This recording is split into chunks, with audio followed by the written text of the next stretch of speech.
Hello friends.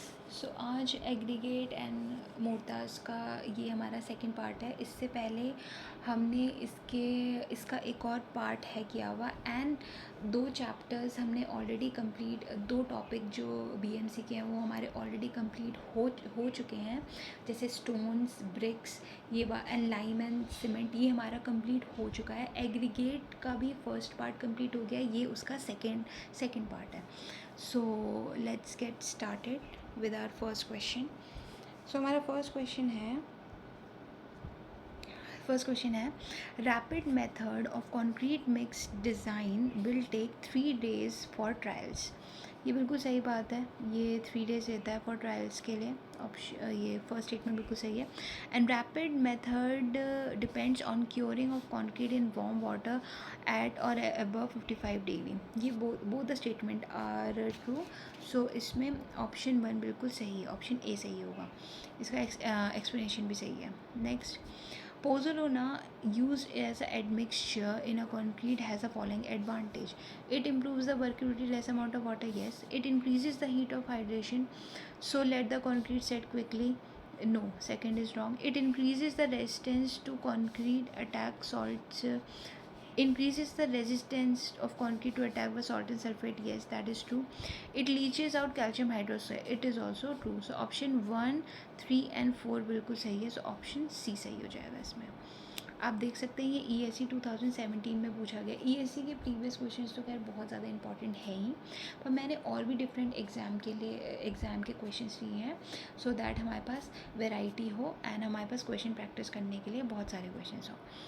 So next, consider the following statement regarding a cyclopean concrete. अब cyclopean concrete हमें पता है कि 75 mm से ऊपर की वैल्यू होती है। सो फर्स्ट ऑप्शन देखते हैं कि size of aggregate more than 150, less than 150 तो नहीं हुआ। ये बोल रहा है कि इट हैज़ हाई स्लम। अब इतना बड़ा एग्रीगेट जो 150 से ज़्यादा है या 75 से ज़्यादा है mm से, तो उसकी हाई स्लम तो हो ही नहीं सकती, उसकी लो या मीडियम स्लम होगी, तो ये तो रॉन्ग हो गया। So high temperature rise due to heat of hydration, ये भी ठीक है। सो 1 and 4 सही होगा, option B is true. Okay, next. Okay, concrete ये न्यूमेरिकल है, इसमें क्या बताना है, ये कुछ वैल्यूज़ दी हुई हैं। What shall be the weight of fine aggregate हमको निकालना है। ओके, सो इसमें क्या चीज़ दी हुई है, हम क्या करेंगे। Okay, let's solve this. इसको जस्ट अ मिनट, अच्छा एक्स्ट्रा पेज लेते हैं, ठीक है। सो हमने इसमें क्या करा है कि टोटल वॉल्यूम को मान लेते हैं 1। ओके, टोटल वॉल्यूम को 1 माना तो 1 मीटर क्यूब के लिए सीमेंट का वेट कितना हो जाएगा। सो हम ऐसे लिखेंगे, mass of cement upon density of cement plus mass of fine aggregate upon density of fine aggregate plus mass of coarse aggregate upon density of coarse aggregate plus volume of water is equals to 1। Total तो 1 है, 1 metre cube के लिए बात कर रहे हैं, ठीक है। मास ऑफ सीमेंट हमें क्वेश्चन में पता है 400 kg पर मीटर क्यूब, तो 1 मीटर क्यूब के लिए कितना हो जाएगा, 400 kg। डेंसिटी हमें स्पेसिफिक ग्रेविटी दी हुई है, तो 3.2 इंटू 1000 कर देंगे तो क्या हो जाएगा, 3200।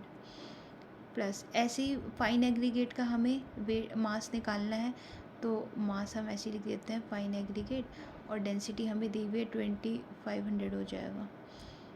इतना मैं एक्सपेक्टेशन रखती हूँ कि अगर यहाँ पे स्पेसिफिक ग्रेविटी दिया हुआ है तो इंटू 1000 किया है तभी वो हमारा डेंसिटी आया है, इतना तो पता होना ही चाहिए। अगर उसमें प्रैक्टिस क्वेश्चन में आ रहे हैं तो इतना तो नॉलेज होनी ही चाहिए कि ये 2500 कैसे आया और 3200 कैसे आया। जो हमें स्पेसिफिक ग्रेविटी ये जो हमें स्पेसिफिक ग्रेविटी दी हुई है, इसको क्या करा, इंटू 1000 कर दिया है, ठीक है। इंटू क्या करा, 1000 कर दिया, क्योंकि जी क्या होता है, जो हमारा डेंसिटी जिसके लिए निकाल रहे हैं, जैसे सीमेंट के लिए निकाल रहे हैं, अपॉन स्टैंडर्ड, ये वाटर की मान के चलते हैं हम, और वाटर की कितनी लेते हैं हम लोग, 1000 kg पर मीटर क्यूब। अब सारा ही लिख दिया है मैंने, कन्फ्यूजन नहीं होगा।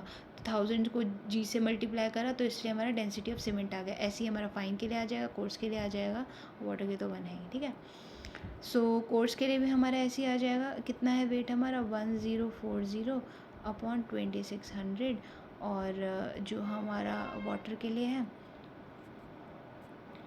ठीक है, वाटर के लिए क्या आ जाएगा, weight 200, 200 upon 1000, okay, is equals to 1। तो ये इक्वेशन सॉल्व करके मास हमारा आ जाएगा निकल के, मास of fine aggregate equation solve कर लेना, ये आ जाएगा 690, ओके, क्या आ जाएगा 690 आ जाएगा हमारा पर मीटर क्यूब। सो ऑप्शन है इसमें कौन सा, ऑप्शन सी सही हो जाएगा। नेक्स्ट क्वेश्चन क्या होता है, consider the following statement, high aggregate impact value indicate strong aggregate. नहीं, बिल्कुल गलत बात है, जितना एग्रीगेट इम्पैक्ट वैल्यू कम होगा उतना स्ट्रॉन्गर होगा, ओके। सो फर्स्ट तो बिल्कुल रॉन्ग हो गया। सेकंड क्या बोल रहा है ये, low aggregate crushing indicates the high crushing strength, yes, low crushing जो होगी हमारे, तो फर्स्ट तो रॉन्ग हो गया। सेकंड सही बात है कि लो एग्रीगेट हाई स्ट्रेंथ बताता है। Aggregate having elongation index value greater than 15% are generally considered suitable for pavement, ठीक है। 15% से ज़्यादा कह रहा है कि suitable for pavement construction, so yes। और फोर्थ क्या है, flakiness index should not be less than 25%, नहीं, it should be less than 35% से बिलो होना चाहिए। सो ऑप्शन ये बिल्कुल रॉन्ग है। सो 2 और 3 सही होंगे, option A is true, 2 and 3 is true. Next, relative humidity क्या होता है, relative humidity is what, option A relative mass of water vapour per unit volume space, option B mass of water vapour per unit volume space, नहीं।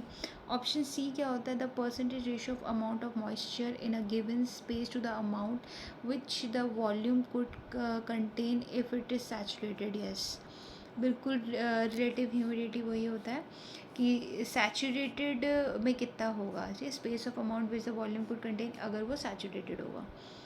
Next, upon mixing water in a concrete ingredient hydration takes place, the correct sequence of the hydration takes place। तो सबसे पहले क्या होगा, workability का loss होगा, फिर setting होगा, फिर हार्डनिंग होगी। So option B is true.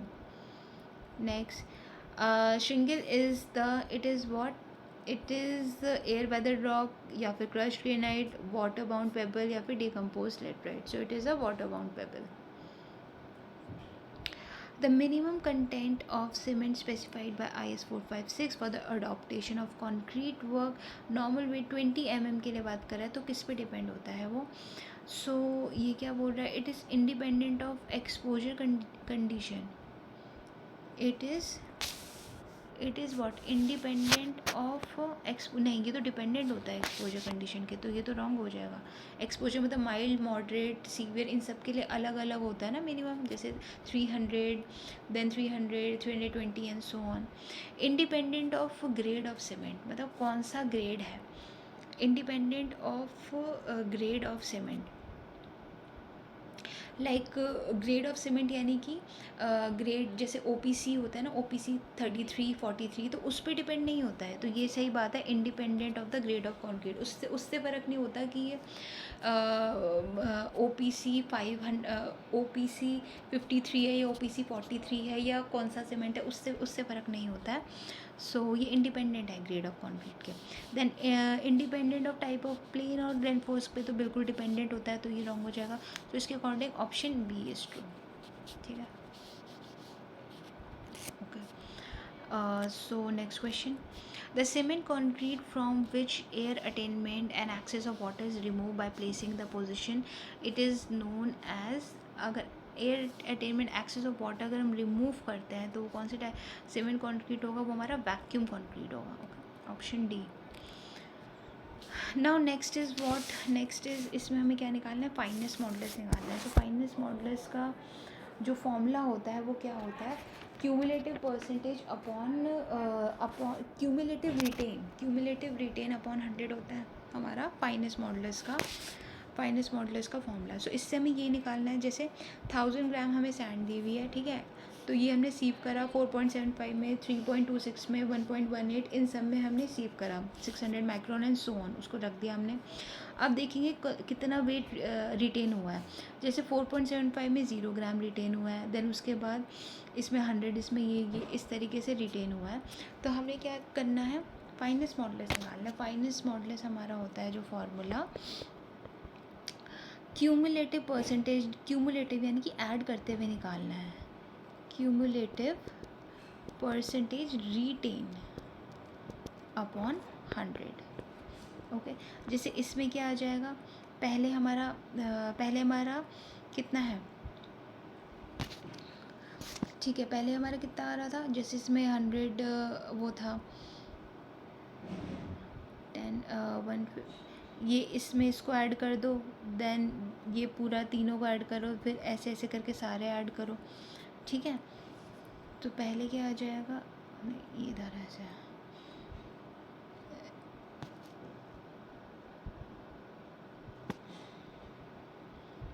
तो पहले आ जाएगा 10 प्लस 15, 0 कॉमन ले लिया है, 10 plus 15 plus 26, sorry 20 not 26, question में क्या दिया हुआ है, 150 के बाद 20 था ना, हाँ, फिर ये हो गया, हाँ, फिर plus 10 plus 15 plus 20 plus 35, then plus 10 plus 15 plus 20 plus 35 plus 20, देख सकते हैं हम लास्ट में क्या है 20, ठीक है। दिस होल अपॉन 100, ठीक है, ये वैल्यू करेंगे हम तो आंसर आ जाएगा अराउंड 2.6 जब इसको सॉल्व करोगे। ओके, सो इसलिए आंसर 2 ऑप्शन बी है। Next question, workability of concrete mix with low water cement ratio is determined by, क्या बोल रहा है, लो वाटर सीमेंट रेशियो है तो किस पे होगा, कॉम्पैक्शन फैक्टर। अभी मैंने बताया था कि लो के लिए क्या होता है कॉम्पैक्शन फैक्टर, वेरी लो के लिए वर्केबिलिटी वो वी टेस्ट आ जाता है। सी, अब नेक्स्ट क्या है, ट्रांजिशन जोन क्या होता है, सो ट्रांजिशन जोन क्या होता है, region between the particle of coarse aggregate and hardened cement paste. So इसके बीच का जो रीजन होता है ना वो हमारा क्या होता है, that is a transition zone. So option A is true. ये स्टेटमेंट वाइज क्वेश्चन है तो इसको तो ऐसे ही करना होता है। Next question, a sample of concrete prepared by using 500 gram of cement, ठीक है, सीमेंट की वैल्यू दे दी है, वाटर सीमेंट रेशियो दे दिया है, एंड ये क्या है 240 न्यूटन पर mm square intrinsic gel ratio, the theoretical strength of concrete हमें निकालना है। अब जो थ्योरेटिकल स्ट्रेंथ है इसका फॉर्मूला क्या होता है, थ्योरेटिकल स्ट्रेंथ क्या होता है, दैट इज़ जो भी हमें वो दिया निकालना क्या है हमें, द थ्योरेटिकल स्ट्रेंथ हमको निकालना है। ओके, तो ये होता है इंट्रेंसिक, अगर हम थ्योरेटिकल स्ट्रेंथ की बात करें, इसे टेंसाइल स्ट्रेंथ में समझना, it is theoretical strength, it is जो हमारी इंट्रेंसिक स्ट्रेंथ है,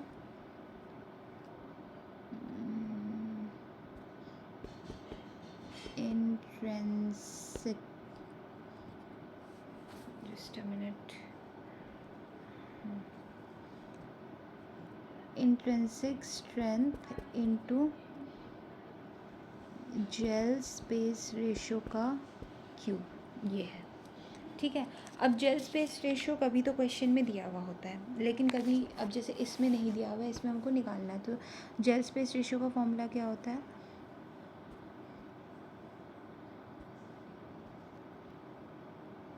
जेल स्पेस रेशियो, इसका फॉर्मूला होता है 0.657 W, ठीक है, सॉरी सी इज़ व्हाट, जो हमारा उसका है वेट ऑफ सीमेंट है ग्राम्स में, 0.319 C प्लस W इज़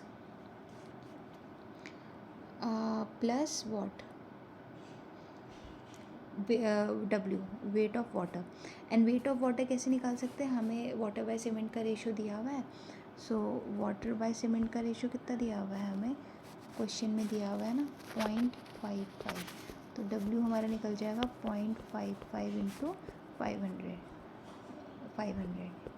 क्या दिया हुआ था, सीमेंट की वैल्यू दी हुई थी, C की वैल्यू, तो सॉल्व करके सारी वैल्यूज़ यहाँ पे पुट करेंगे तो हमारा थ्योरेटिकल वो निकल जाएगा स्ट्रेंथ। इंट्रेंसिक स्ट्रेंथ हमें दी हुई है क्वेश्चन में 240 जेल स्पेस रेशियो का क्यूब करके तो हमारा आंसर आ जाएगा।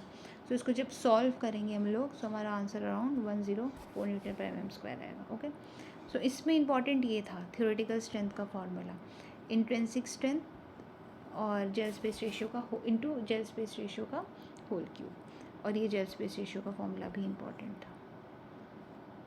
Next, polymer concrete is more suitable for, so polymer concrete is suitable for sewage disposal work, option A.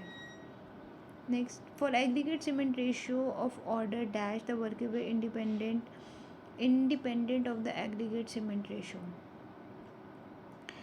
For aggregate ratio in order of dash the workability depend ratio, okay, कितना होता है, twice होता है। मतलब कौन सा aggregate ratio, अगर हम cement ratio, fine aggregate ratio, coarse aggregate की बात करें, ठीक है, अगर हम बात करते हैं M20 की ही बात कर लो, M20 क्या होता है, 1:1.5:3। सो हम एग्रीगेट की रेशो की बात करेंगे तो कितना होता है, 2 होता है, डिवाइड कर लो, कोर्स एग्रीगेट बाय 5 एग्रीगेट 3/1.5 क्या हो जाएगा, 2। ऐसे ही अगर हम 15 की बात करें तो 1:2:4 हो जाएगा, 1:2:4। तो यहाँ पे 2/4 क्या हो जाएगा, 2। सो कितना एग्रीगेट का जो रेशियो हम मान के चल रहे हैं, that is how much, aggregate का रेशियो कितना हो जाएगा, इसमें ट्वाइस है। सो इसलिए ऑप्शन सी सही हो जाएगा। Next, split tensile strength M15 concrete is express as a percentage compressive strength से कितना होता है। देखो भाई, स्प्लिट टेंसाइल स्ट्रेंथ कितना होता है, स्प्लिट की बात करते हैं, दैट इज़ 2p/πdl, ओके, ठीक है, ये तो स्प्लिट टेंसाइल स्ट्रेस हो गया। अब उसके बाद ही किससे बोल रहा है, कंप्रेसिव स्ट्रेंथ से बात कर रहा है। सो it is about 8 to 15% of compressive strength. Compressive strength का 8 to 15% है, और यही स्प्लिट जो हमारा है, it is about 60 to 80% of fractural strength, ठीक है, फ्रैक्चरल स्ट्रेंथ का 60 to 80% है, तो कुछ भी पूछ सकता है। अच्छा, फ्रैक्चरल स्ट्रेंथ तो बताइए क्या होता है, 0.7 FC के, ठीक है, एंड कंप्रेसिव स्ट्रेंथ तो FC के होता है हमारा, ठीक है। तो स्प्लिट टेंसाइल 5 to 15% ऑफ वो है क्या, कंप्रेसिव स्ट्रेंथ। सो इसमें ऑप्शन ए है, लेकिन अगर आप बुक में देखेंगे सो ऑप्शन इसमें बी मार्क किया हुआ है, विच इज़ रॉन्ग। तो जैसे मैंने पहले भी कहा था कि बुक में कई आंसर्स रॉन्ग मार्क किए हुए हैं, लेकिन मैंने क्रॉस चेक करके चीज़ें इसमें सही तरीके से बताई हुई हैं। सो आप लोग को एक्स्ट्रा मेहनत करने की ज़रूरत नहीं है, मैंने ऑलरेडी आंसर्स सही करके बता दिए हैं। Next, shrinkage of concrete depends upon, shrinkage किस पे डिपेंड करेगी, ऑफकोर्स रिलेटिव ह्यूमिडिटी पे, एंड जितनी ज़्यादा रिलेटिव ह्यूमिडिटी उतना कम श्रिंकेज। पैसेज ऑफ टाइम पे तो डिपेंड करेगा ही श्रिंकेज। अप्लाइड स्ट्रेस से श्रिंकेज का कोई मतलब नहीं होता है। सो ऑप्शन 3 है, सो 1 and 2 ही सही होगा, option A is true. Next, the tensile strength of concrete is measured by direct tension of universal testing machine होता है UTM, applying compressive load along the diameter of a cylinder, ये इसमें सही है। ये मैंने पहले टिक इसलिए किया था क्योंकि ये भी वैसा ही क्वेश्चन है जिसमें गलत मार्क किया हुआ है। अकॉर्डिंग टू बुक ऑप्शन है इसमें applying third point loading on a prism. जो ये थर्ड पॉइंट लोडिंग है ना, ये टेंसाइल स्ट्रेंथ के लिए नहीं होता, ये हमारा फ्रैक्चरल स्ट्रेंथ निकालने के टाइम पे आता है, जो थर्ड पॉइंट होता है। सो अगर टेंसाइल की जगह फ्रैक्चर बोलता तब ऑप्शन सी सही होता, लेकिन इसने टेंसाइल पूछा है तो ऑप्शन बी सही होगा, which is applying compressive load for the diameter of a cylinder. Okay, so इसीलिए ऑप्शन बी सही है, ऑप्शन सी नहीं। ऑप्शन सी हमारा किसके लिए, फ्रैक्चरल स्ट्रेंथ के लिए होगा। सो ये ध्यान में रखना। सो ऑप्शन बी सही है इसमें टेंसाइल के लिए। तो next, the strength of concrete mainly depend upon, so strength किस पे डिपेंड करेगा भाई, क्वालिटी ऑफ कोर्स एग्रीगेट, ठीक है, and quality of coarse aggregate पे करेगा, या फिर करेगा वाटर सीमेंट रेशियो पे, या फिर फाइननेस ऑफ सीमेंट पे, या क्वालिटी। सो इन सब में से तो वाटर सीमेंट रेशियो पे डिपेंड करेगा स्ट्रेंथ ऑफ कंक्रीट, ठीक है। सो ऑप्शन बी सही हो जाएगा इसमें, जितना ज़्यादा स्ट्रेंथ उतना कम water cement ratio. Next, risk of segregation is more, जहाँ पे लॉस ऑफ कोहेजन होगा पहली बात तो रिस्क वहाँ पे होगा, लेकिन यहाँ ऑप्शंस क्या दिए हुए देखें। ऑप्शन है better mix and large proportion of maximum size aggregate coarse grinding, better mix and large proportion of maximum size aggregate with and coarser grinding. So इसमें जो है ऑप्शन डी ही सही है। बेटर मिक्स है, ज़्यादा गीला हो गया, large proportion of maximum size aggregate course, मतलब बहुत ज़्यादा बड़े बड़े साइज़ के एग्रीगेट है तो वहाँ पे सेग्रीगेशन का रिस्क ज़्यादा होता है। Next, addition of fibre to the concrete mix result in, fibre क्या होता है, टेंसाइल स्ट्रेंथ को इंक्रीज़ करता है, so increases the tensile strength और improve the tensile strength, so option B सही है। नेक्स्ट, अब शॉर्ट क्रीटिंग क्या होता है, shotcreting what is the purpose of accelerating chemical, purpose क्या होता है केमिकल को एक्सेलरेट करने का। सो इसका पर्पस होता है to adjust the workability of shotcrete, no, to accelerate the initial strength gain, yes, initial strength gain को एक्सेलरेट करने के लिए एक्सेलरेटिंग केमिकल्स का हम यूज़ करते हैं। Okay. Next, batching accuracy water use in mixing concrete is, so it is around +-3%। Admixtures की बात आएगी इसमें तो आई थिंक 5% होता है, लेकिन वाटर सीमेंट में +-3%। Next, in the mix the desired strength is not achieved in the adjustment for 1 centimeter slump, difference is made by adjusting the water content by, so जो स्टैंडर्ड वैल्यू हमें आपको याद होगी वो कितनी होती है, दैट इज़ 3% के लिए कितना वेरिएशन होता है, for 3% average change water content 3% generally कितना होता है, 2.5%, 2.5 सेंटीमीटर स्लम्प का चेंज होता है, ठीक है। यहाँ कितने के लिए पूछ रहा है, 1 सेंटीमीटर के लिए पूछ रहा है, तो 2 इसको वैसे लिखो, इसको इस तरीके से लिखो कि 2.5 सेंटीमीटर के लिए 3% है, 3% है, 3% है, ओके। 2.5 के लिए कितना है, 3% है,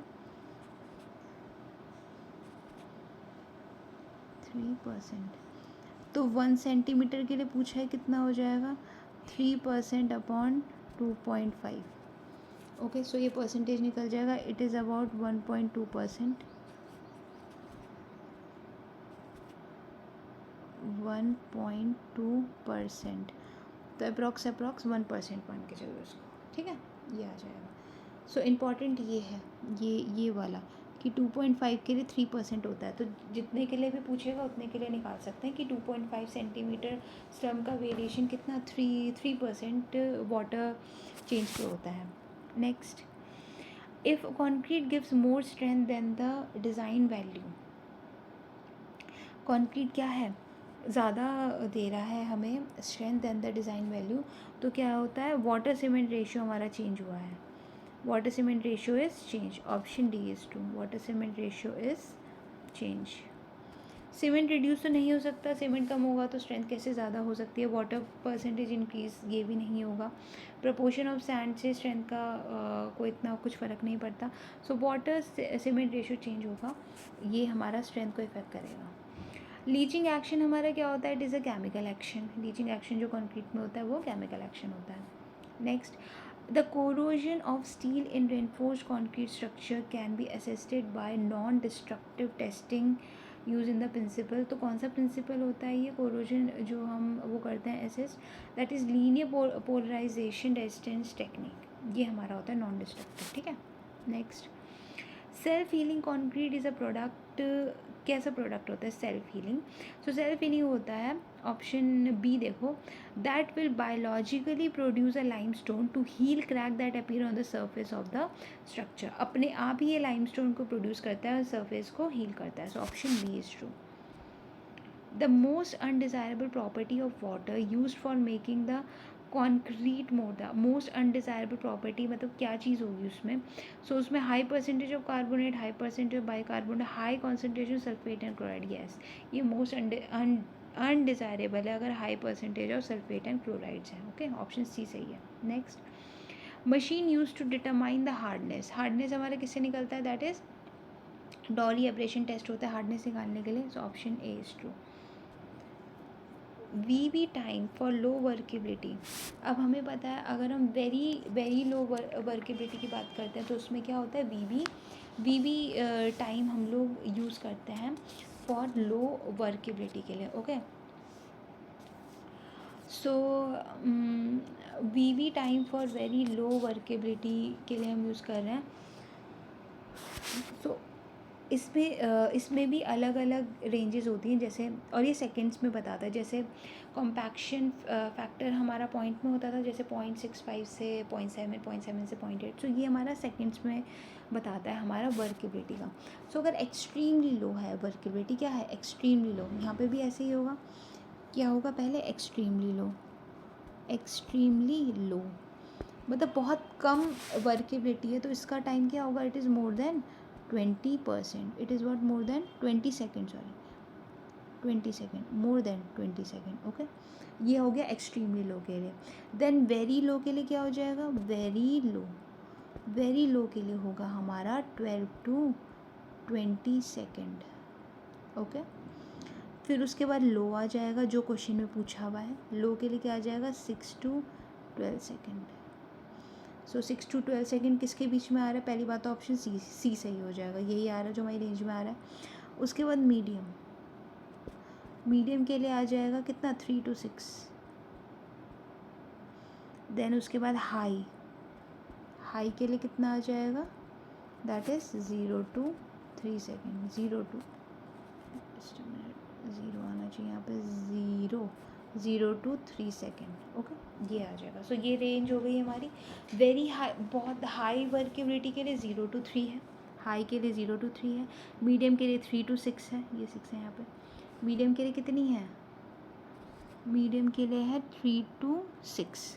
ओके, लो के लिए 6 to 12 है, वेरी लो के लिए 12 to 20, एंड एक्सट्रीमली लो, बिल्कुल ही लो वर्केबिलिटी है तो मोर देन 20। तो यहाँ पे लो वर्केबिलिटी पूछा था, टेबल में से देख लो 6 to 12 इसके बीच में आ रहा है, तो यहाँ से सही हो जाएगा। Next, the impurity of mixing water which affect the setting time and strength of the cement. कौन सी इम्प्योरिटी होती है वो? That is sodium carbonate and bicarbonate. Okay, impurities if mixing water affects the setting time and strength को भी affect करता है, that is sodium carbonate and bicarbonate. और फिर next, self compacting concrete is characterised by, किससे characterise होता है? That is characterise bye high powder component. High powder component से हमारा सेल्फ कॉम्पैक्टिंग कॉन्क्रीट होता है। सो ये था एग्रीगेट का पार्ट 2। पार्ट 1 ऑलरेडी हुआ है, एंड BMC के हमारे और भी 2 टॉपिक्स हुए हैं। फर्स्ट टॉपिक हमारा बिल्डिंग स्टोन है, सेकंड टॉपिक हमारा लाइम एंड सीमेंट है, थर्ड टॉपिक ये एग्रीगेट है, जो कि मैंने 2 पार्ट्स में किया है क्योंकि इसके बहुत ज़्यादा क्वेश्चन थे। एक पार्ट में करना थोड़ा मुश्किल था, वीडियो बहुत ज़्यादा लंबी हो रही थी। एंड इसके अलावा भी प्लेलिस्ट में हमारे और भी चैप्टर्स हैं, जैसे इन्वायरमेंट हो गया, हाईवे हो गया, रेलवेज़ एंड हाइड्रोलॉजी। ये सारे हमारा जो है इसमें डिफरेंट क्वेश्चंस हैं डिफरेंट एग्ज़ाम के, जो प्रैक्टिस सेशन के लिए बहुत ज़्यादा हेल्पफुल होंगे। एंड आई होप ये सेशन भी अच्छा लगा होगा। Thank you so much.